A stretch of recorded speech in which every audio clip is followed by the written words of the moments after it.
Este ya es el capítulo 2 de este texto de Charles Taylor y Jocelyn McClure, que es Laicidad y Libertad de Conciencia. Y en esta ocasión vamos a comenzar ya este apartado segundo, que lleva por título Los principios de la laicidad. O sea, digamos, cuáles serían las bases fundamentales a partir de los cuales es que se configura esto llamado laicidad. Para empezar, debemos reconocer que la laicidad debe entenderse en el contexto más general del ideal de neutralidad al que debe aspirar el Estado si quiere tratar a los ciudadanos de forma justa. ¿No? Este ideal de neutralidad lo habíamos explicado la clase anterior.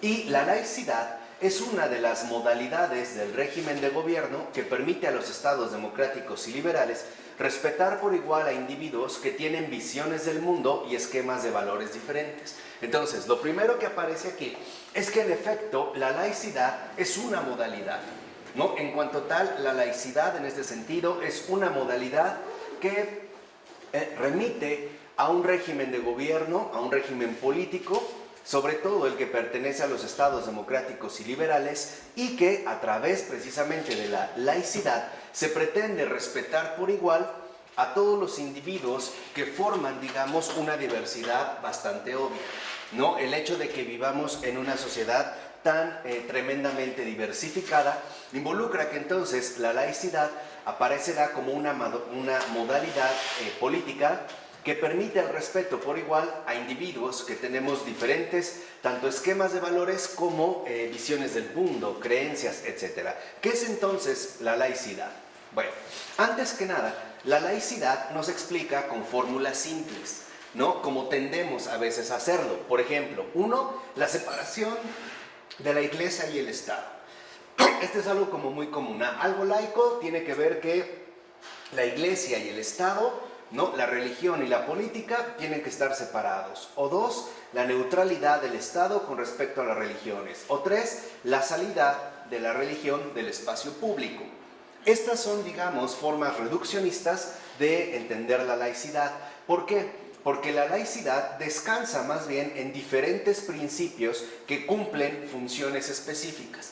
Y aquí es donde aparece el rasgo que vale la pena retener. En primer lugar, la laicidad está conformada por determinados principios, ¿no? Son, digamos, las bases fundamentales a partir de las cuales emerge la laicidad. Y a su vez, estos principios tienen como objetivo el que se puedan realizar determinadas funciones específicas. Así que podemos darnos cuenta que la laicidad está formada por un conjunto de procedimientos, valores y medios tan unidos que es difícil separarlos, ¿no? Cosa que a veces tendemos a omitir o tendemos a pasar por alto. O sea, lo primero que hay que detectar es que hay una serie de procedimientos que van configurando precisamente la laicidad. Entonces vemos que la laicidad descansa en dos grandes principios. Yo les invito a que los retengan para que después podamos ir avanzando en la argumentación. El primero es la igualdad de trato. O sea, en un estado verdaderamente laico, o por aterrizarlo más todavía, en una sociedad verdaderamente laica, algo que sobresale es el respeto por igual a todos los ciudadanos, independientemente de las creencias o de la afiliación religiosa que tengan. Se les trata con igual respeto a todos. No hay denigración de ningún tipo. Y el segundo principio de la laicidad es la libertad de conciencia. O sea, el respeto fundamental de las decisiones que los individuos tomamos y que conllevan el establecimiento de compromisos serios, compromisos profundos. Entonces, estos son los dos grandes principios de la laicidad: el igualdad de trato y la libertad de conciencia. Estos son los principios, son, digamos, las bases fundamentales. Pero también, para que estos principios se puedan realmente efectuar, se puedan llevar a cabo, se van a digamos, a desprender dos procedimientos.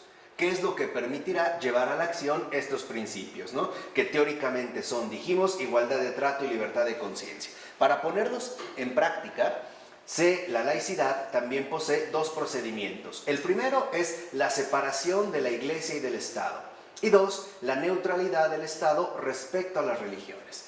Aquí es donde entra una de las claves fundamentales que nos permiten entender el por qué no captamos bien la laicidad, porque confundimos los principios con los procedimientos. Es decir, a veces decimos que una sociedad es laica cuando la Iglesia y el Estado están separados, pero en realidad la separación de la Iglesia y del Estado es la aplicación concreta para poder ejecutar estos principios, o sea, la igualdad de trato y la libertad de conciencia.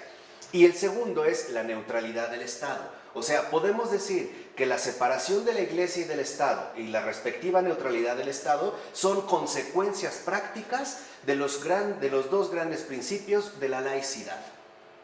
Este es, digamos, como el aspecto fundamental que hay que tener en cuenta. De hecho, estos procedimientos, esta separación y esta neutralidad son disposiciones institucionales indispensables.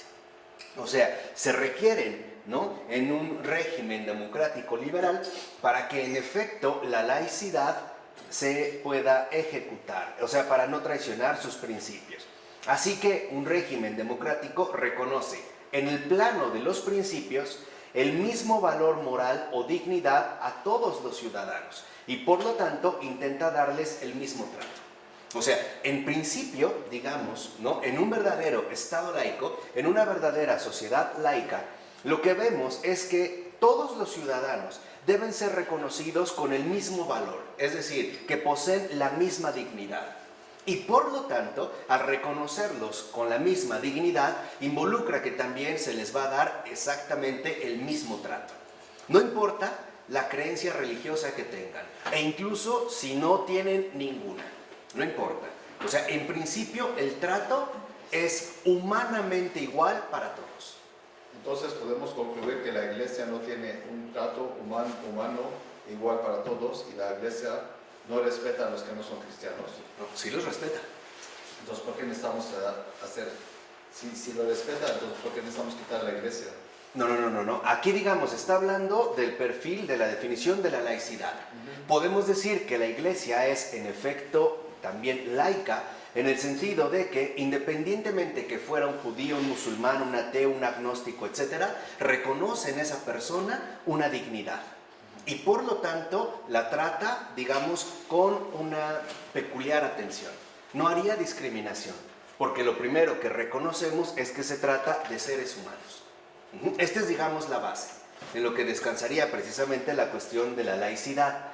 Ahora, en efecto, para que la igualdad de trato se lleve a cabo, es indispensable la separación de la Iglesia y del Estado. ¿Por qué?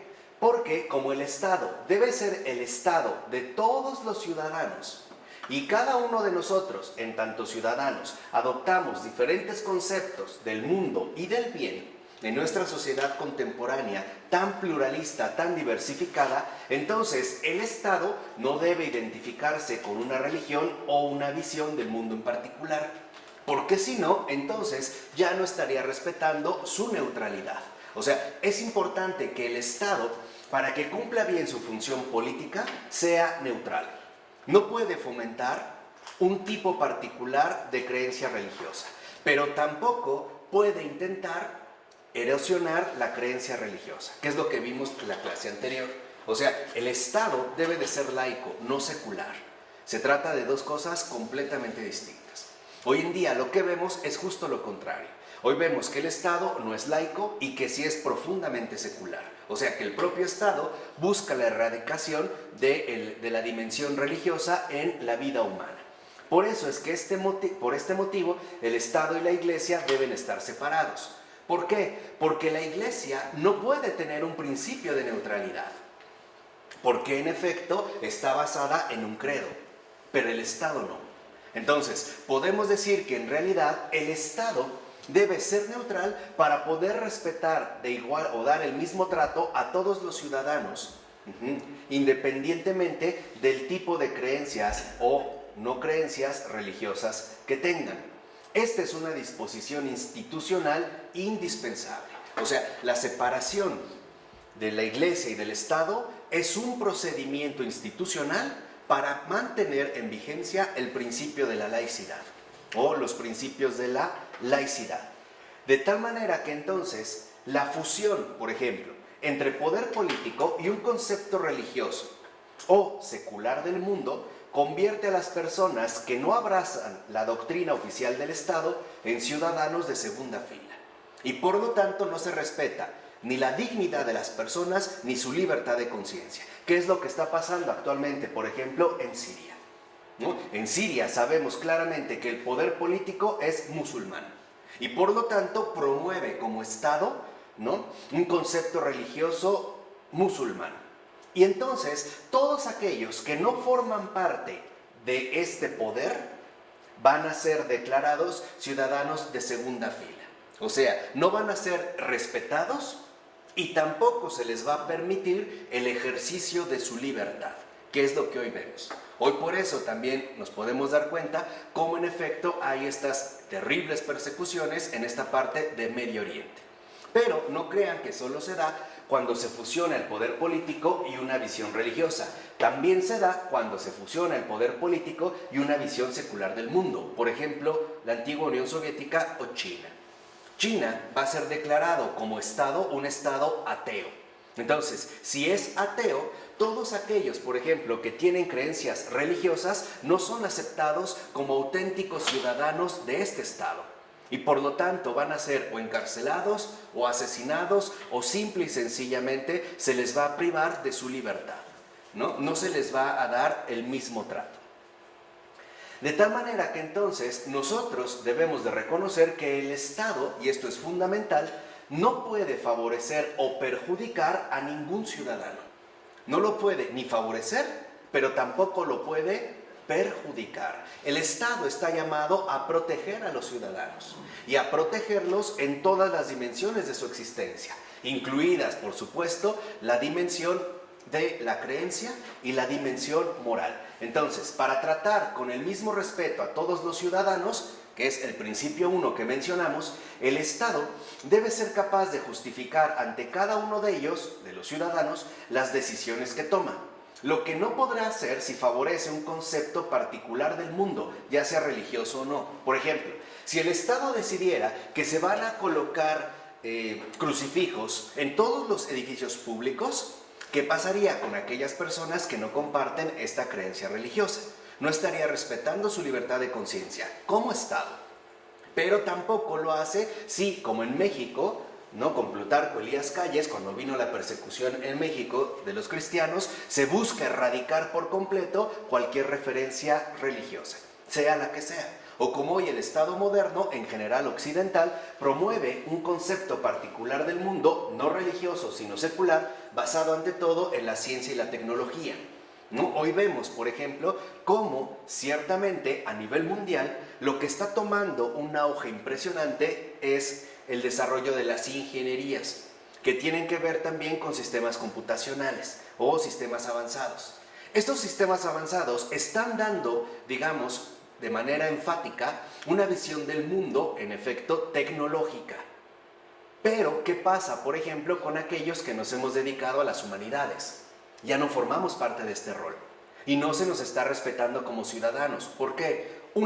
Porque no se nos ofrecen las mismas oportunidades laborales, puesto que el ámbito de las humanidades se está extinguiendo, al grado de que ya sabemos que a nivel mundial se ha promovido la eliminación de la filosofía del sistema educativo, y México ya le entró, presionado por el Fondo Monetario Internacional. Entonces, hoy en día, ¿qué sucede, por ejemplo, con los grandes poetas? ¿Qué sucede con los grandes músicos, los artistas, los filósofos, los intelectuales? Cada vez el espacio de acción de los humanistas, por así decirlo, se está viendo reducido, ¿no? De tal manera que entonces este concepto particular del mundo no respeta por igual a los ciudadanos. Dicho de otra manera, no se desarrollan en la misma medida las humanidades que las ciencias. Las ciencias hoy en día tienen mucho mayor desarrollo. Y las razones que justifiquen la acción del Estado deben de ser públicas, o sea, deben ser derivadas de una moral política mínima potencialmente aceptable para todos los ciudadanos. Aquí radica precisamente el énfasis laico de dicho procedimiento. O sea, tenemos que partir de la dignidad moral de las personas en tanto ciudadanos. Y tenemos finalmente que darnos cuenta que las acciones que adopta el Estado deben de ser públicas, o sea, orientadas según una moral política mínima que beneficia en general a todos y cada uno de nosotros, como miembros del Estado, es decir, como ciudadanos. No obstante, la igualdad de trato no es el único fin de la laicidad. No es el único fin. Este es uno de los fines, pero otro es también que en efecto se proteja la libertad de conciencia. O sea, el Estado debe de respetar, ¿no?, la dignidad de cada persona, pero también debe defender a toda costa la libertad de creencia. No puede, dijimos, fomentar una creencia en particular o buscar que se deje en este sentido de creer. Al mostrarse agnóstico, o sea, ni sí ni no, sobre la cuestión de la finalidad de la existencia humana, el Estado laico reconoce la soberanía de la persona respecto a sus decisiones de conciencia. O sea, que cuando el Estado se mantiene neutral, lo que hace es reconocer nuestra soberanía en el ámbito de la creencia. O sea, que el Estado debe respetar nuestra auténtica libertad de creencia. Y por lo tanto debe de respetar las decisiones que tomamos en conciencia. Decisiones que en efecto van a fomentar o establecer estos compromisos o convicciones profundas que irán configurando gradualmente el desarrollo de nuestra vida. Entonces, el Estado laico, el verdadero Estado laico, reconoce ante todo el derecho que cada ciudadano tiene para elegir y hacer su vida a la luz de sus propias decisiones en conciencia. Dicho de otra manera, el Estado no puede manipular la conciencia de las personas a favor de una postura o bien a favor de otra. Debe de mantenerse neutral. ¿Por qué? Porque en efecto debe respetar la elección que cada uno de nosotros está dispuesto a tomar, por ejemplo, en conciencia, independientemente de que fuera religiosa o no. Esto, de hecho, tiene que ver con el desarrollo histórico en Occidente. ¿Por qué? Porque los principios de separación y neutralidad nacieron del desengaño con los regímenes monoconfesionales instaurados con el objetivo de acabar con las guerras de religión, justo como ocurrió en Inglaterra en el siglo XVII. O sea, cuando se empezaban a realizar, por ejemplo, los estados monoconfesionales, por ejemplo, la Inglaterra anglicana, la Iglesia de Inglaterra, todos los que no pertenecen a esta iglesia van a ser finalmente excluidos y perseguidos, como ocurrió en Inglaterra. Esto desató enormes conflictos. Entonces, lo primero que se dispuso es que el Estado respetara las decisiones de cada persona, así fueran decisiones con respecto a las creencias. O sea, que el Estado se dedicara a lo político, que no interfiriera con la conciencia de las personas. Ante esto, entonces, había que redefinir el Estado, no ya como un instrumento en mano de los católicos o de los protestantes, sino como poder público, común al servicio de los ciudadanos de ambas confesiones. O sea, aquí vemos entonces uno de los rasgos centrales de un Estado laico. Es un poder público común al servicio de los ciudadanos y no en perjuicio de los ciudadanos. De tal manera que entonces el Estado lo que debe de respetar es la realidad humana. Esta realidad que incluye, vuelvo a insistir, la libertad de conciencia. La libertad que tenemos de escoger si queremos afiliarnos a un credo religioso o no. La libertad que tenemos para escoger la visión del mundo que en este sentido nos parezca aceptable. Entonces, cuando se hace esta redefinición, el Estado se va a empezar a dar cuenta cuál es el papel que debe cumplir. Y entonces, la primera enmienda, por ejemplo, que se hace de la Constitución estadounidense, por ejemplo, que es la primera enmienda de una constitución más formada, estipula que el Congreso no puede adoptar ninguna ley que establezca una religión o que prohíba la libre práctica de una religión, que todavía se le llama el free exercise. Free exercise es la primera enmienda de la Constitución que hoy se respeta y es: el Estado, o sea, el Congreso, no puede, por ejemplo, establecer ninguna ley que establezca de manera obligatoria una religión. No puede. Pero tampoco puede prohibir el ejercicio de una religión, sea la que sea. Es justo por esta redefinición del Estado que los Estados Unidos de Norteamérica ha sido, digamos, como un campo muy propicio para la multiplicación de posturas religiosas. En pocas palabras, es el país con mayor cantidad de religiones emergentes, de sectas, de grupos religiosos, etc. ¿Por qué? Porque la propia Constitución estadounidense es lo que ha promovido. Primero, el Estado no adopta ninguna religión en particular, pero tampoco prohíbe la libre práctica de una religión. Asimismo, la ley francesa, por ejemplo, de 1905, que ya son, digamos, como las bases centrales del Estado moderno y que tiene que ver con la laicidad, establece la separación de la Iglesia y del Estado y al mismo tiempo decreta la libertad de culto para todos los ciudadanos. Nosotros somos mucho más afines a la ley francesa de 1905 debido al porfiriato y la profunda cercanía que había con Francia que en la Constitución estadounidense. ¿Por qué? Porque fuimos mucho más afines a Francia, por ejemplo, que a Inglaterra, ¿no? Ahora, en esta ley francesa lo que cabe destacar es que se ve que la Iglesia y el Estado deben estar separadas para garantizar el respeto de los ciudadanos, no es por enemistad. No es, como luego se suele suponer, esta visión tonta, perdón por la expresión, pero es una visión tonta, de que es porque luchan por el poder. No es eso. Es simplemente por un procedimiento público que garantiza el desarrollo óptimo de una sociedad. O sea, la religión va a ofrecer alternativas de creencia y el Estado va a garantizar que estas alternativas sean respetadas, que nuestras decisiones realmente sean respetadas. Ahora podemos ver cómo este principio no solo se aplica, por ejemplo, al ámbito de las creencias religiosas, también tiene que ver con las decisiones políticas. Por ejemplo, las elecciones, ¿no? Se dice que el voto es secreto y libre, o sea que podemos votar finalmente por quien queramos. El Estado lo que debe de defender es que este voto en efecto sea libre, que no se haga proselitismo, cosa que ya sabemos hoy en día es bastante difícil de controlar. Pero lo que quiero que vean es hacia dónde va el procedimiento. O sea, la separación de la Iglesia y del Estado no es un principio de la laicidad, es un procedimiento. Es la ejecución práctica de este principio para que sea respetado. Por ejemplo, Micheline Milot dijo que la laicidad es una adecuación progresiva de lo político en virtud de la cual la libertad religiosa y la libertad de conciencia se encuentran conforme a la voluntad de igual justicia para todos, garantizadas por un Estado neutral respecto a los diferentes conceptos sobre una vida plena que coexisten en la sociedad.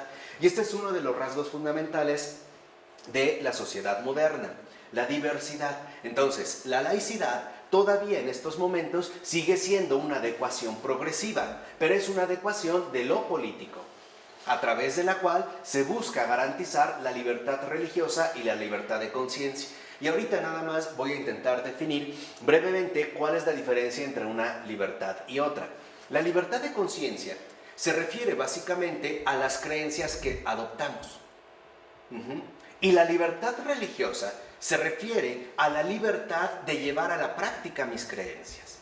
O sea, por ejemplo, yo puedo creer en Cristo, pero yo también tengo la libertad de ejercer el culto que mi creencia implica. No sé si me explico. Esto es diferente, o sea, porque nuestras creencias también conllevan prácticas. No son solo creencias privadas, como se trató de estipular desde hace un tiempo. Entonces, lo que vemos es que la laicidad es una forma de gobernanza política. Esto es lo central. La laicidad es una forma de gobernanza política. Es una forma de gobierno político que se basa en dos grandes principios, la igualdad de trato y la libertad de conciencia, y en dos grandes procedimientos: la neutralidad del Estado respecto a las religiones y los movimientos seculares y la separación de Iglesia y Estado. Entonces, si decimos, bueno, ¿qué es la laicidad? Es una forma de gobernanza política. Esto es la laicidad. Y a su vez está conformada por dos grandes principios y dos grandes procedimientos. Estos principios Estos dos grandes principios de la laicidad constituyen de hecho los fines políticos del Estado democrático liberal. O sea, lo que se busca alcanzar es la igualdad de trato y la libertad de conciencia. Y los procedimientos son los medios institucionales que son empleados por el Estado para poder realizar estos fines. O sea, ¿cómo le vamos a hacer en la sociedad moderna para garantizar la igualdad de trato y la libertad de conciencia? A través de la neutralidad del Estado y la separación de este con respecto a la Iglesia. ¿Me explicó? Este es, digamos, el modo que se hizo para respetar estos principios. Ahora, no todos los principios de la laicidad son del mismo tipo. Por ejemplo, la igualdad de trato y la libertad de conciencia son principios morales cuya función es regular nuestro comportamiento, que en este caso corresponde justamente con la acción del Estado, porque la acción del Estado también está vinculada de manera directa con la regulación de nuestro comportamiento. La diferencia es que en la cuestión del Estado, dicha regulación tiene que ver más bien con un ámbito jurídico, y por eso estamos tan infestados de normatividades, es decir, de multas, etc., ¿no? Es la forma en la que busca regular este comportamiento. Pero, a su vez, este comportamiento no solo se limita al ámbito jurídico, al ámbito de las sanciones, las multas, etc. También posee una dimensión moral dentro del cual interviene la libertad de conciencia y la igualdad de trato. Y la neutralidad, la separación y el acomodamiento son lo que podríamos denominar principios institucionales, que se derivan de los principios de igualdad de trato y libertad de conciencia. O sea, hoy el error que cometemos, y por eso no entendemos la laicidad, es que confundimos los fines con los medios. O sea, pensamos que un fin es la separación de la Iglesia y del Estado y que ya está, que deben de estar separados. Pues no, en realidad esto es un medio para cumplir un fin. El fin es respetar la igualdad de trato y la libertad de conciencia. ¿Cómo se va a hacer esto? A través de la separación de la Iglesia y el Estado. De modo análogo, por ejemplo, el principio de separación de los poderes estatales, que hoy en día sigue vigente en nuestra república, ejecutivo, legislativo y judicial, no es moral. No tiene que ver con la moralidad, sino que es una disposición institucional, un medio institucional, por demás indispensable, como mostrara ya Montesquieu, por ejemplo, para preservar la libertad de los ciudadanos y evitar así la tiranía. O sea, esta regulación del comportamiento jurídico involucraba, como de hecho lo propuso Montesquieu y se aplicó afortunadamente, que el poder político a su vez estuviera dividido en tres grandes grupos: el ejecutivo, el legislativo y el judicial. Esto precisamente con vistas a preservar la libertad de los ciudadanos y a no permitir que el poder político se convirtiera en una tiranía absolutista. Tan es así que hoy vemos como en efecto, en los grandes estados democrático-liberales de hoy en día hay problemas en base a esta división, porque los intereses de poder son otros. Por ejemplo, el presidente, que es a lo que se reduce el ejecutivo y el gabinete presidencial, puede tomar una decisión, pero esta decisión no se ejecuta si no pasa primero por el ámbito legislativo. Y hoy en día vemos cómo pesa más el legislativo que el ejecutivo. Por eso, por ejemplo, en Estados Unidos sabemos que el lugar donde verdaderamente se disputa el poder es en el ámbito legislativo, es en la Cámara de Senadores y de Diputados. Lo mismo ocurre en México. Y el judicial lo que va a hacer es garantizar la aplicación de las disposiciones a las que se llegaron en tanto el Ejecutivo y el Legislativo pudieron alcanzar un determinado acuerdo, ¿no? Era evitar la concentración del poder. Entonces, los principios institucionales no son intrínsecos, sino derivados. Son medios fundamentales para la realización de fines propiamente morales. Y aquí es cuando, en efecto, podemos darnos cuenta de otro rasgo importante.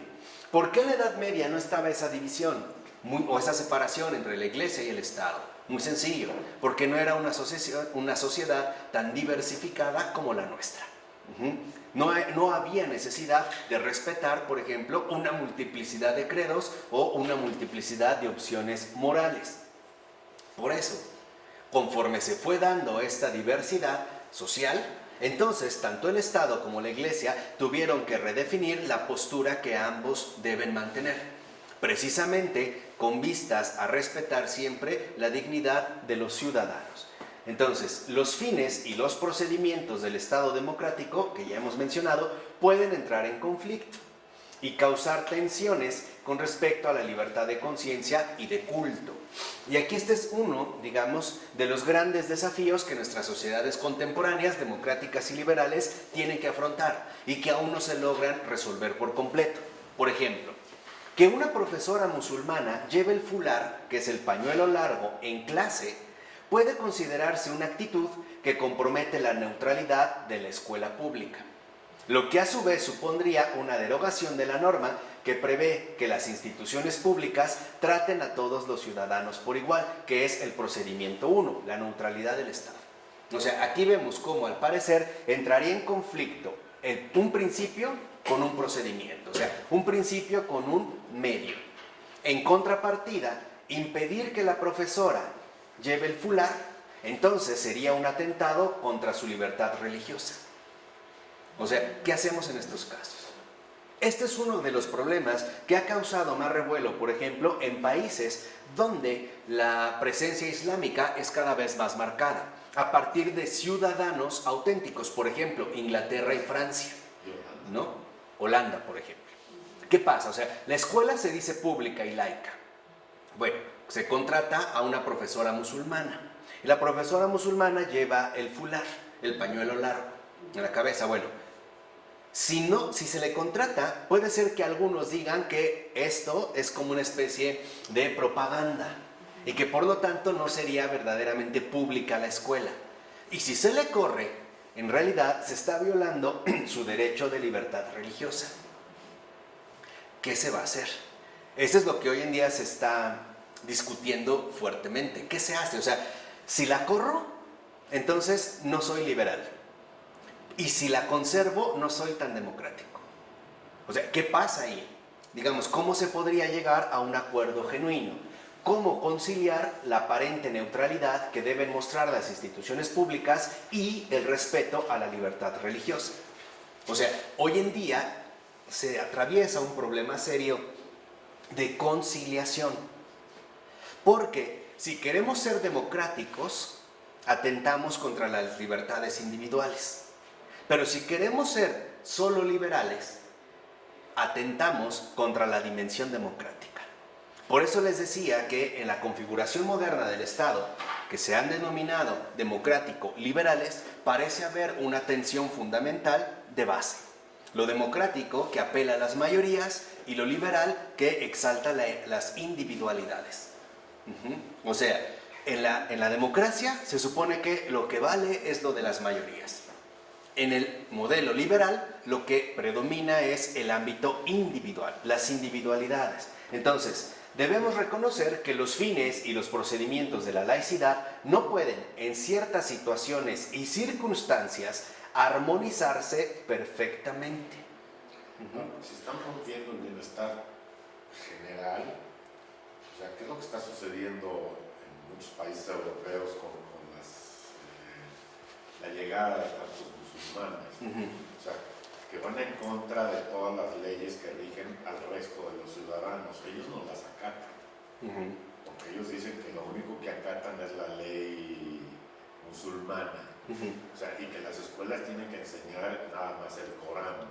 O sea, por eso no mandan a sus chiquillos a las escuelas públicas. Y vuelven a ser como guetos, ¿no? Tiendas que nada más vendan productos musulmanes, ¿no? O sea, entonces yo parto al principio de que lo que la mayoría está de acuerdo, eso es lo que debe de prevalecer, no lo que una minoría quiera imponer, y basado todo o protegiéndose a través de algo religioso, ¿no?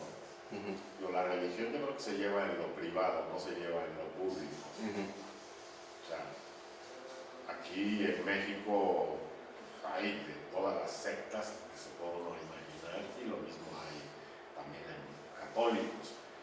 Y yo no veo que se distinga en la calle, que tú vayas caminando por 16 de septiembre y digas, no, mira, este es cristiano, este es quién sabe qué, este es Claro. Lo que pasa es que aquí... Conocen los judíos. Claro. Lo que quiero que entiendan es que cuando estamos hablando de la laicidad, recuérdenlo, estamos hablando de una forma de gobernanza política. Se supone que la laicidad lo que haría es garantizar la adecuada convivencia de todos los ciudadanos. Esta es la base. El punto está en que los estados contemporáneos se basaron en la democracia y en el liberalismo.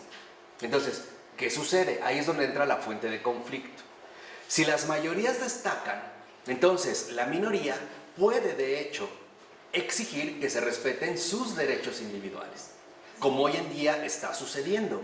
Hoy en día vemos que al parecer se le da más preferencia a las minorías que a las mayorías. Ese ha sido uno de los problemas serios que ha atravesado Europa. Por ejemplo, si se corre a una profesora por llevar fular o llevar el hijab corto o largo, la profesora demanda al Estado. Lo demanda porque no respetó sus derechos individuales y gana. ¿Gana por qué? Porque también el Estado tiene un componente liberal. Es decir, se supone que el Estado moderno quiere quedar bien con las mayorías y con los individuos. Es que esto puede servir a dos amos. Bueno, ya lo sabemos, pero el Estado moderno ha apostado porque sí. Entonces, lo que nos hace ver Taylor es que en ciertas situaciones y circunstancias, dicha armonización, dicha concordancia es prácticamente imposible. Porque, ya lo vimos, no se puede quedar bien con dos amos. Entonces, habría que buscar un remedio que favorezca la máxima compatibilidad entre estos dos ideales. Este remedio aún no se da. Se está trabajando en ello. Uno que en efecto lo ha trabajado bastante es Charles Taylor. Una de las cosas que buscaba Taylor básicamente era llegar a un ámbito político. Gracias a Dios no lo obtuvo. O sea, ser, digamos, como primer ministro de Canadá. No lo tuvo. Y eso le permitió escribir en esta situación. Pero las alternativas que políticamente él está proponiendo son viables. El problema es que si son, en efecto, son viables, pero probablemente no son tan convenientes para muchos intereses actuales. Y aquí es, digamos, ¿no?, donde entran las tensiones. Entonces, ojo, la laicidad plantea dilemas que deben resolver los estados laicos y democráticos. O sea, y este es uno de los rasgos centrales. Hoy, el poder político lo que quiere es que seamos nosotros los que resolvamos estos problemas y por eso terminamos matándonos. No, el que lo debe de hacer es el Estado, porque esa es su función. Él es el que lo debe hacer. O sea, no se trata de que nosotros establezcamos conflictos a nivel personal. No son las creencias, y esto es algo que no me canso de enfatizar, no son las creencias las que realmente nos ponen en conflicto. Es la mala aplicación de la laicidad en el Estado político.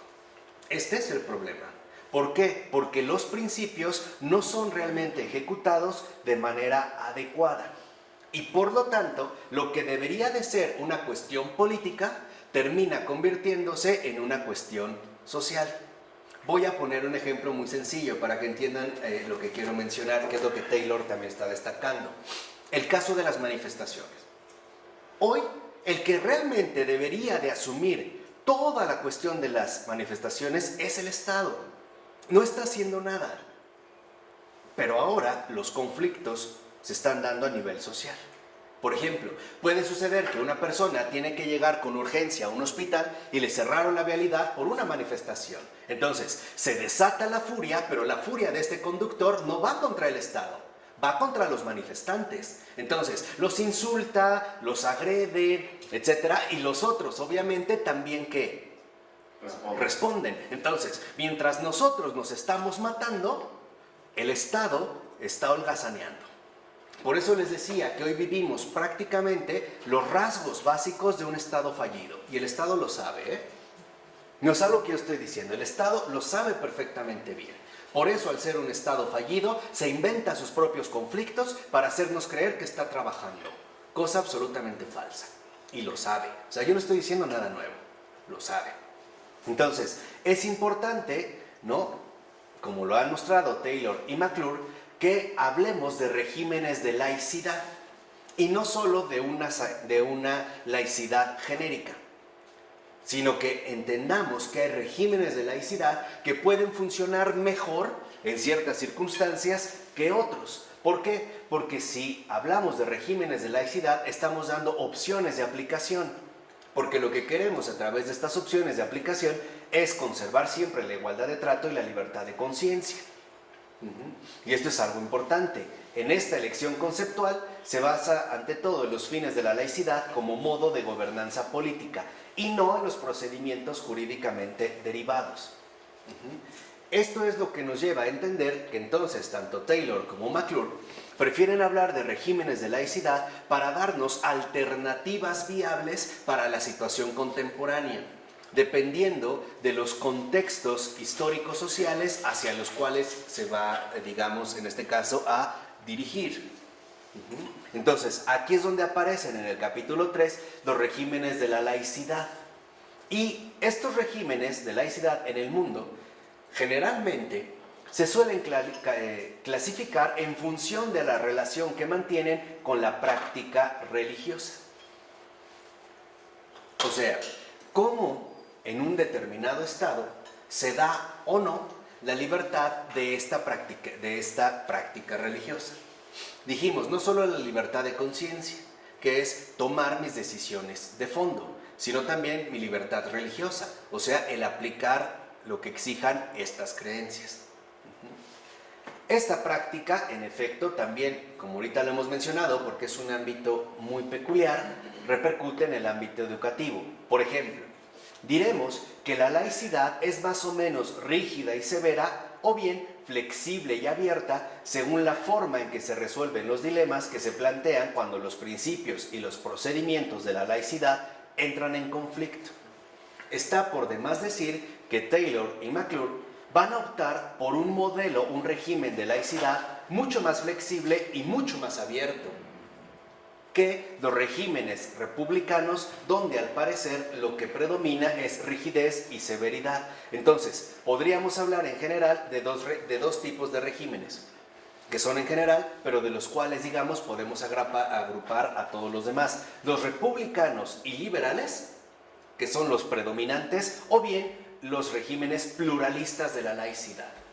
Y dicho de otra manera, entre paréntesis, para que pongan mucha atención, cuando Charles Taylor y Jocelyn McClure hablan de un régimen de laicidad pluralista, están finalmente siguiendo la exigencia de la catolicidad, de la apertura, de la universalidad, dentro, como vimos, de la forma de gobernanza política.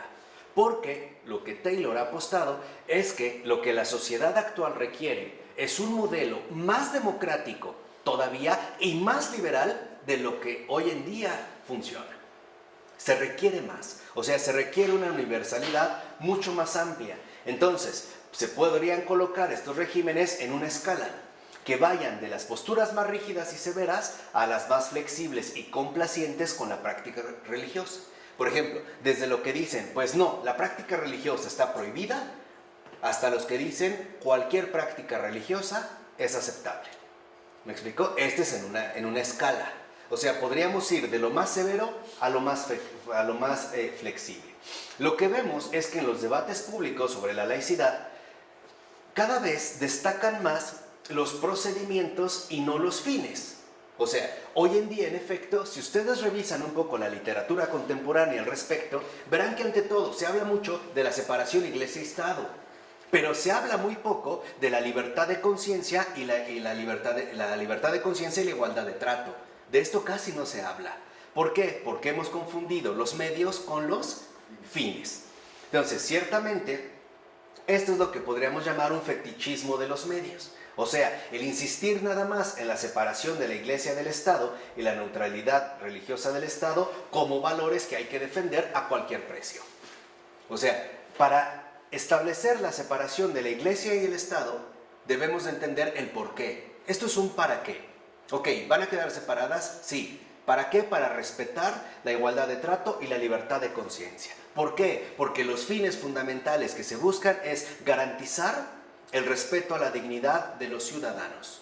Es decir, garantizar la dimensión moral de todos y cada uno de los ciudadanos que conforman esta sociedad. Entonces, cuando esto se promueve, ¿no? Cuando se confunden los medios con los fines, entonces la laicidad, como ocurre hoy en día, se convierte equivocadamente en un instrumento para la emancipación de los individuos, una toma de postura mediante la crítica o el distanciamiento de la religión, que es lo que hoy en día vivimos de manera equivocada.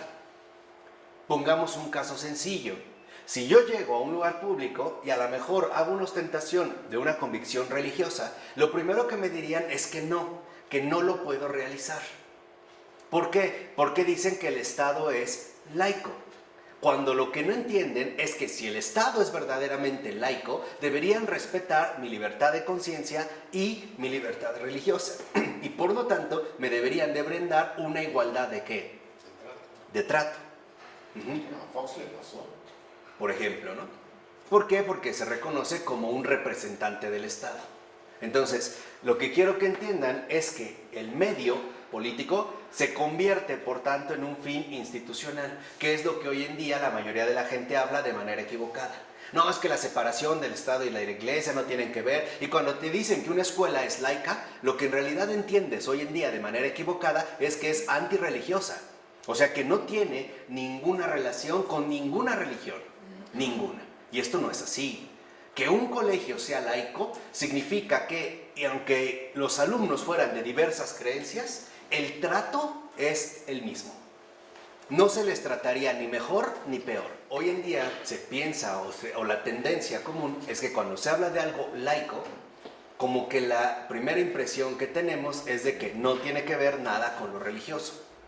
O sea, como que decimos laico y es como no religioso. O sea, como que no va a haber un contacto directo o, digamos, al menos claro, con un ámbito precisamente de creencia religiosa. O sea, algo que no tenga que ver precisamente con la religión.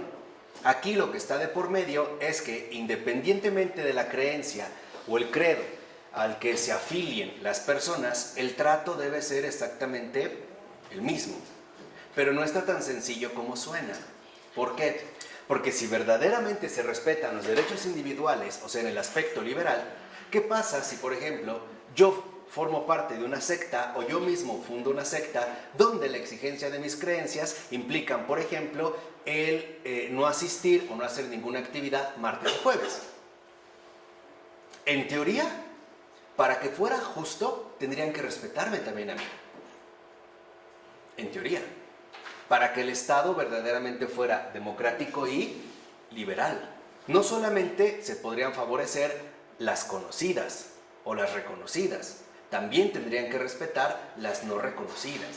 Estos son los problemas que hoy en día enfrenta nuestra sociedad. O sea, lo que habíamos dicho es que hoy el ámbito liberal del Estado promueve que cada uno exija el respeto a sus derechos individuales. Pero esto, ¿cómo lograrlo en una sociedad tan diversificada? O sea, ¿cómo podemos quedar bien con todos de manera general y de manera particular? Entonces, lo que vemos es que cuando esto se promueve, como de hecho en México se hace y se vive desde Benito Juárez, lo que se busca es que las instituciones públicas sean, digamos, las preparatorias fundamentales para adiestrar a los futuros adeptos a esta postura. O sea, el Estado entonces busca también asumir una postura de adoctrinamiento. Esto es algo que hoy en día suele ser frecuente, sobre todo en los modelos más severos o rígidos que son ciertamente republicanos. Pero esta versión republicana es muy problemática en sociedades marcadas por la diversidad de conceptos acerca de una vida plena. Es lo que yo les decía. O sea, finalmente, ¿no?, ante esta diversificación en la que vivimos, en el sistema republicano, es como muy difícil garantizar la libertad individual de cada ciudadano. ¿Por qué? Porque la idea subyacente según la cual la razón puede llevar a cabo su función emancipadora solamente si se separa de cualquier forma religiosa es muy discutible, que de hecho es el ámbito fundamental en el cual se basó la educación pública en México. Si ustedes pasan afuera de un kinder o de una primaria pública, verán que dice, esta escuela es pública, gratuita y laica. Entonces, se sobreentiende que en efecto lo único que se va a hacer es ejercitar la razón y que para poder ser racionales necesitamos liberarnos de cualquier influencia religiosa. Lo que dice Taylor es, esta postura es de entrada muy discutible. ¿Por qué? Porque habría sobradas razones para pensar que una persona puede hacer uso de la razón en su forma de vida y seguir al mismo tiempo unas determinadas creencias religiosas o espirituales, a menos que tengamos el prejuicio de que una persona religiosa es una persona estúpida, o de que la religión, sea la que sea, no es más que la casa de la estupidez.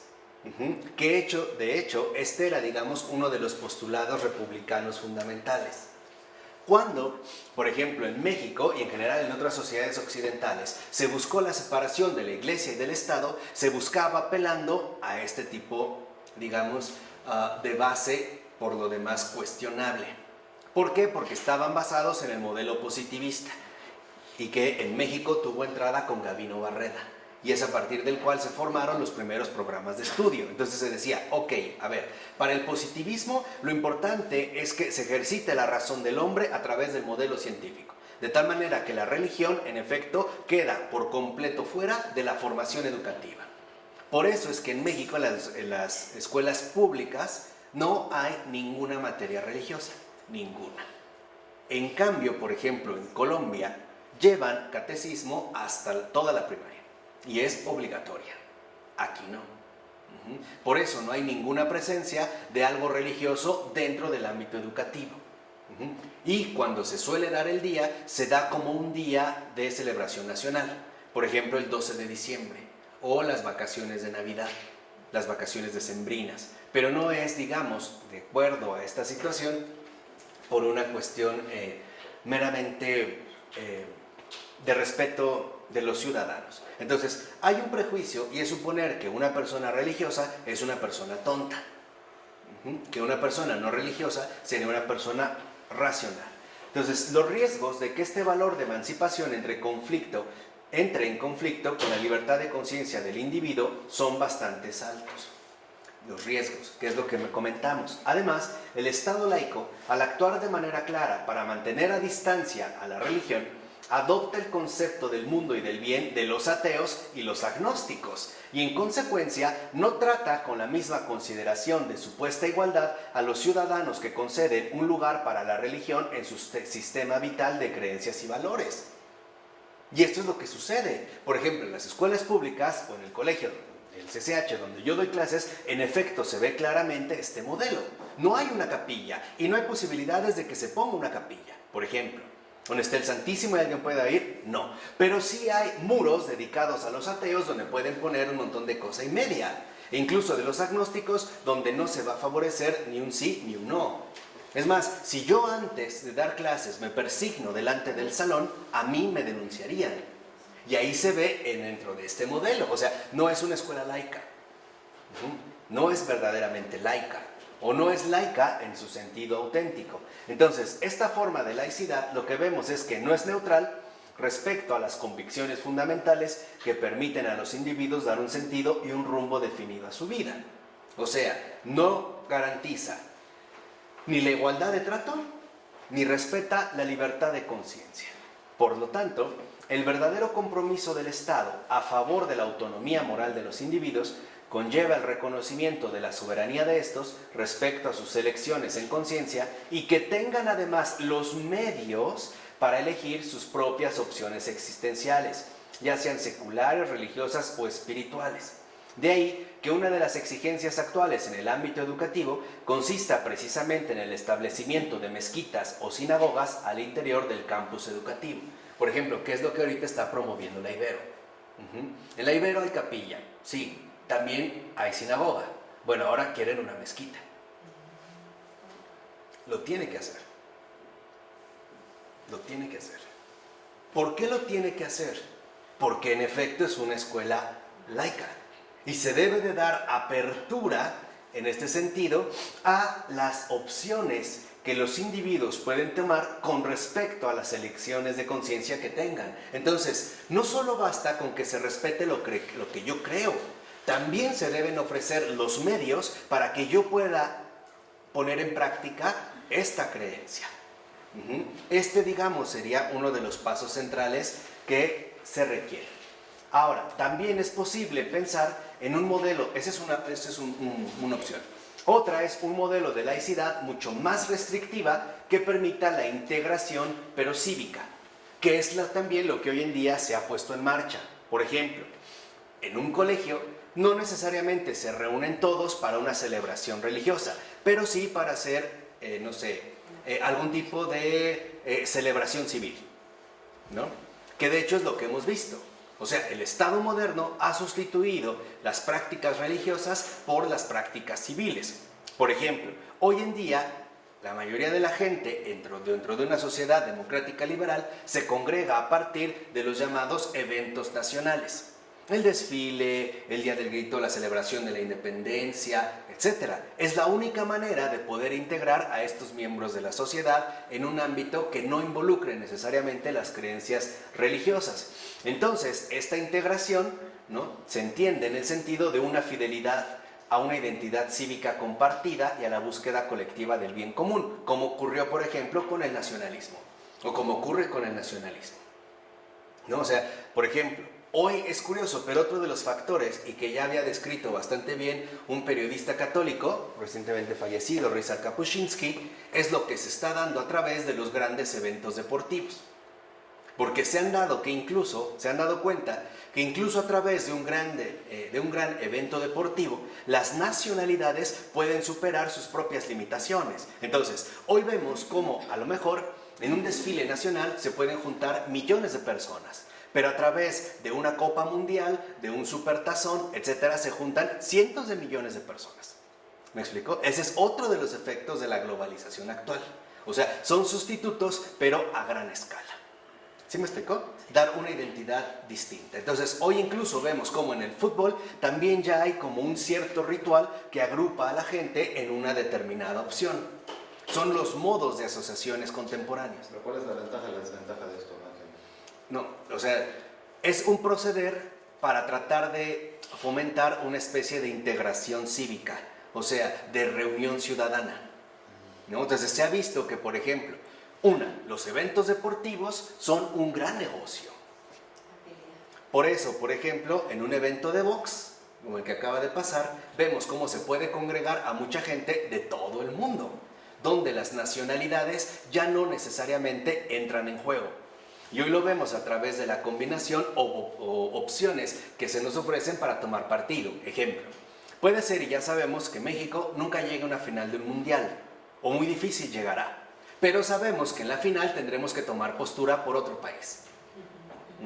Y esto nos invita a buscar una integración, que obviamente es mucho más masiva que algo que se refiera a un ámbito nacional. Por ejemplo, en Estados Unidos se puede convocar a todo el país a través del Thanksgiving, pero en México no tiene fuerza en nosotros. Pero a lo mejor un supertazón sí. Y entonces lo vemos, aunque sea en televisión. Aquí es donde se han asociado los medios masivos de comunicación, las telecomunicaciones y los eventos deportivos. Se han dado cuenta que es un modo muy particular de poder buscar una integración social, que en el nivel inmediato no se da. ¿Sí? Más o menos. Entonces, esto implica la desaparición o neutralización de los parámetros identitarios por demás específicos y diferenciados, ya sean de tipo religioso o étnico. O sea, alguien puede ver un partido de fútbol independientemente de que sea religioso o no, independientemente de la nacionalidad a la que pertenezca. Entonces, este concepto, fíjense, republicano de integración, promueve la eliminación de la diferencia como una condición previa y necesaria para la integración y la cohesión social. O sea, vamos a eliminar las diferencias. Entonces, para poder eliminar estas diferencias y que sea posible la integración y la cohesión social, lo han tenido que hacer a través de otros ámbitos distintos, como el ejemplo que les acabo de poner, el ámbito deportivo, pero también, por ejemplo, el ámbito actual de las redes sociales, que también ha funcionado como un factor fundamental de cohesión social. Tú puedes formar parte de una red amplísima con gente de todo el mundo, de toda creencia, de toda raza, de todo tipo, pero bajo una integración. Por ejemplo, Facebook, o Twitter, o Tumblr, o qué sé yo, o LinkedIn, o las redes sociales. Por eso también es que se les ha promovido tan fuertemente. Dicho de otra manera, lo que los estados políticos actuales ya no logran hacer, la cohesión social, lo están haciendo los eventos deportivos y las redes sociales. Juntar un montón de gente bajo una misma integración. Por ello, el gran éxito de las redes sociales. Y por eso también el gran auge de los eventos deportivos. Ahora, un punto de vista alternativo asumiría, por ejemplo, que la comprensión mutua y la cooperación entre ciudadanos de una sociedad diversificada exige diálogo.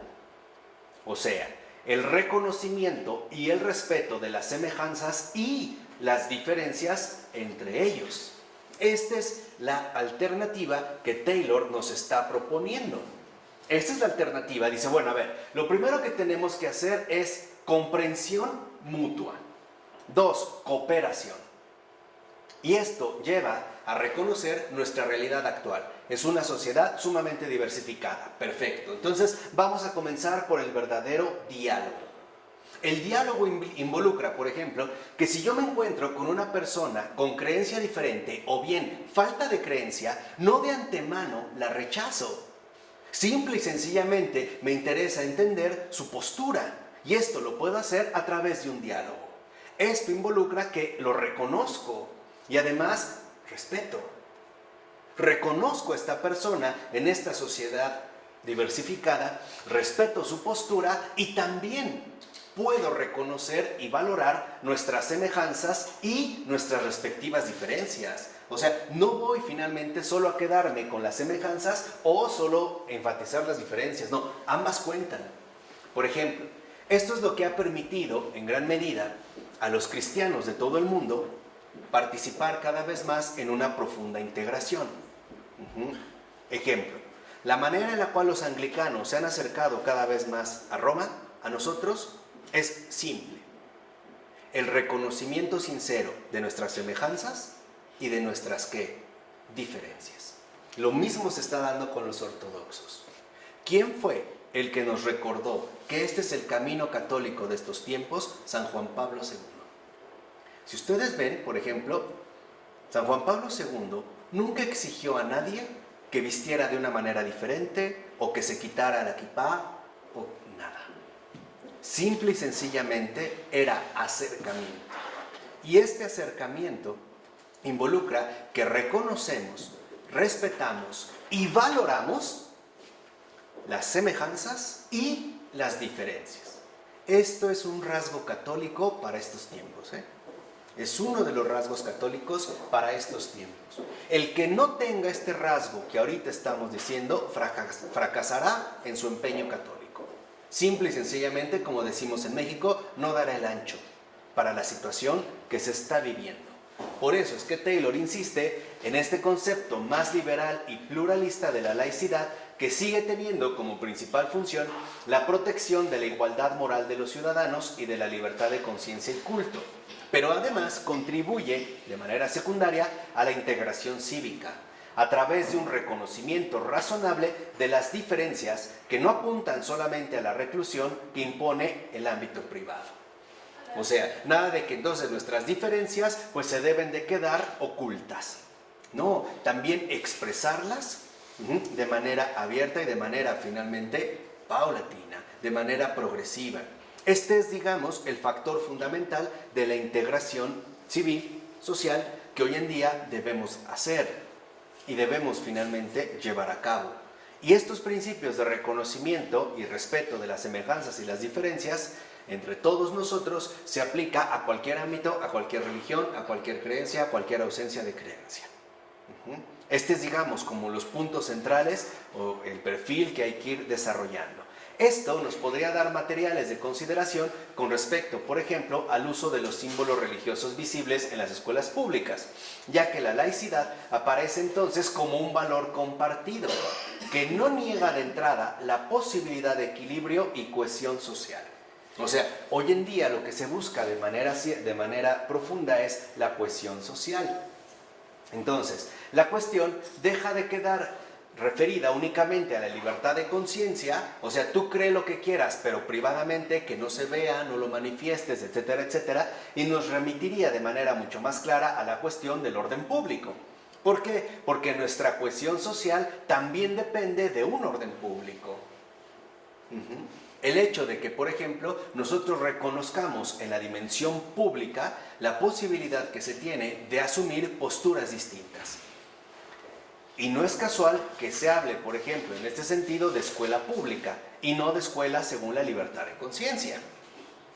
O sea, no es una escuela donde, bueno, cada quien va a creer lo que quiera. No, se supone que es una escuela pública lo suficientemente laica como para respetar y garantizar la libertad de trato a todos y cada uno de aquellos que forman parte de esta escuela. Sin recriminaciones, sin distinciones y sobre todo sin, digamos, negaciones. Esto es lo que daría, digamos, la dimensión auténticamente laica. Entonces, parece posible diferenciar concretamente dos modelos o tipos ideales o regímenes de laicidad. Una laicidad republicana y una laicidad liberal pluralista no precisamente tradicional. Ojo, porque hay quienes han optado por un modelo liberal pluralista que consiste en que entonces cada quien crea lo que se le dé la gana y haga lo que se le dé la gana. Taylor dice no, eso no es razonable. Tenemos que buscar uno no precisamente tradicional. ¿Qué pasa con el modelo republicano? Si ustedes lo ven, la mayoría de los países en el mundo son repúblicas. Quiere decir que siguen el modelo republicano. ¿Líbano es una república? Bueno, siguen este modelo, están basados en este modelo, aunque la aplicación, como vimos, puede ser distinta, pero el modelo es el mismo. O sea, atribuye a la laicidad la misión de favorecer, además del respeto de la igualdad moral y la libertad de conciencia, fíjense, la emancipación de los individuos y el desarrollo de una identidad cívica común. O sea, en el modelo republicano, lo que más bien se busca es eliminar la influencia religiosa y sustituirla por la religión civil. Lo que hoy en día llamaríamos nosotros precisamente civilidad. O sea, que lo religioso no forme parte de nuestra integración, sino únicamente lo civil. De ahí pues que el Estado o la sociedad moderna se tuviera que inventar este tipo de cuestiones civiles de reunión social. Ejemplo, desfiles, días nacionales. Hoy en día lo hacen también a través, por ejemplo, de eventos artísticos. Pueden contratar a un grupo, nacional o internacional, colocarlo en un lugar amplio, por ejemplo en el Zócalo, y entonces que toda la gente se reúna. Lo cual exige, fíjense, un distanciamiento de las filiaciones religiosas y su relegación a la esfera privada. Eso es hoy lo que vivimos.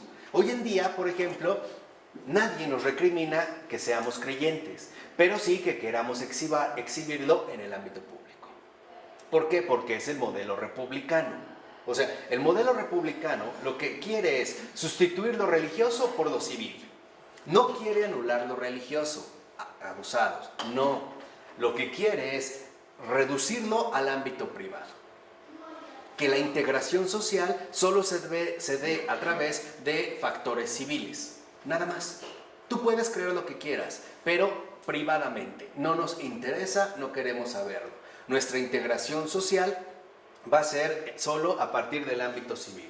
Dicho de otra manera, en el modelo republicano, lo fundamental es que aquello que une a los hombres no sea religioso, sea político. ¿No es paganismo? No. ¿Cómo era el templo pagano? ¿No era también creer lo que quiere? No, en el caso del paganismo, por ejemplo, en Roma, ocurría que lo que realmente integraba a las personas era la religión, porque la religión era pública. Por eso se le invitaba a los cristianos a sacrificar, ¿no? Era esta integración. Entonces, lo que vemos es que, por su parte, el modelo liberal pluralista, que es el que nos está proponiendo Taylor, considera la laicidad como un modo de gobernanza cuya función es encontrar el equilibrio óptimo entre el respeto de la igualdad moral y el de la libertad de conciencia de todas las personas. O sea, lo que queremos es realmente alcanzar un equilibrio óptimo. Y no necesariamente buscar, por ejemplo, el adoctrinamiento forzado o el establecer de antemano determinadas barreras que nos impiden un acercamiento profundo con los demás. Ejemplo, el suponer que porque alguien es ateo no puede ser mi amigo, o porque alguien es judío, o musulmán, o agnóstico, o creyente, o santero, entonces de antemano está como excluido de mi esfera. No. Tenemos que entrar a fondo en esta posibilidad del encuentro. Y lo voy a decir entre paréntesis, porque este es un rasgo católico.